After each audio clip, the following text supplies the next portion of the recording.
The renowned centuries-old Murano factories in Venice set the benchmark for European glassware and jewellery. The Swazi tradition of craft is as well established, though it's only in the last 40 years or so that they've turned their skills to glass.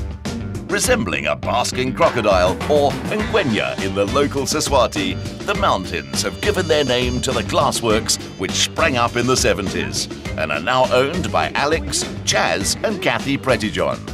Guys, I'm sorry, but you just caught me while I was admiring my namesake over here. But what an idyllic setting for this beautiful work that you do. But I want to find out, how did two Eastern Capers end up with a glass factory in Swaziland? We've asked ourselves that many times over the years. We actually bought the factory out of liquidation 27, 28 years ago. We knew nothing about glass making, but we believed in the product and used to collect some of the Swazi glass craft animals that were made by our predecessors. Yeah. So we followed our dreams, followed our product, and decided to come up and see if we could find anything up in Swaziland. But it's probably best I show you what brought us up here. These pieces tell the full story. Come and have a look, Simba. This is our private collection that we bought in the Eastern Cape when my parents had this massive dining room table, and they started to buy the elephants, and the idea was to have a whole herd of elephants running down the center of the table.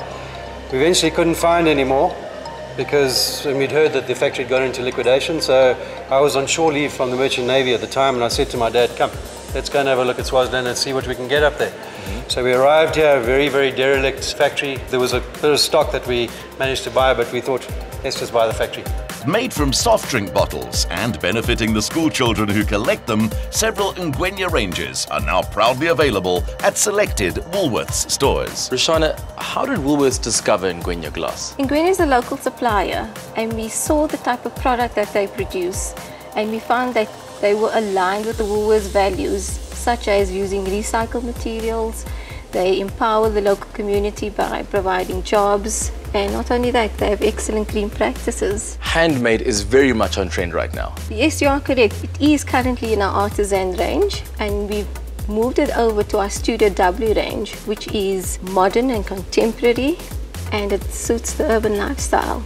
Each one is individually handcrafted, and no two are exactly the same.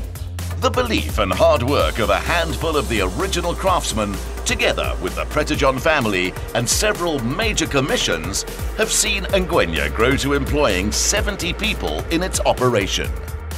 So somebody here I want to introduce you to Sibusiso Mhlanga.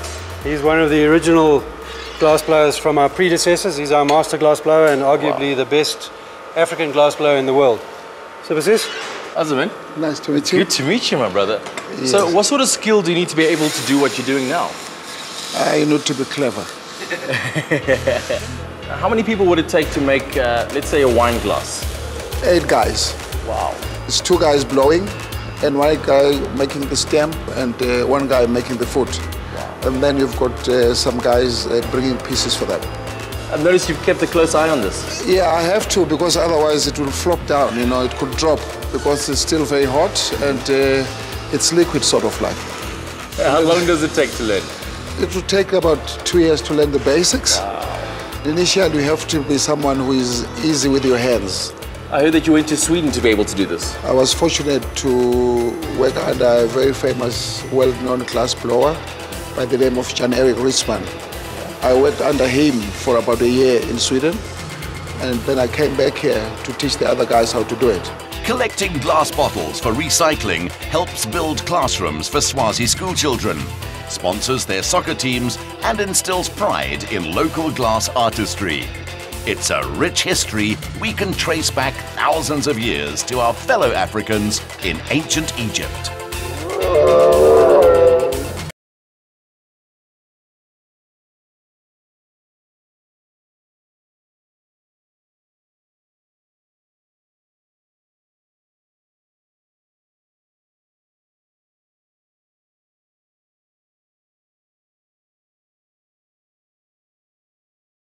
She had this power.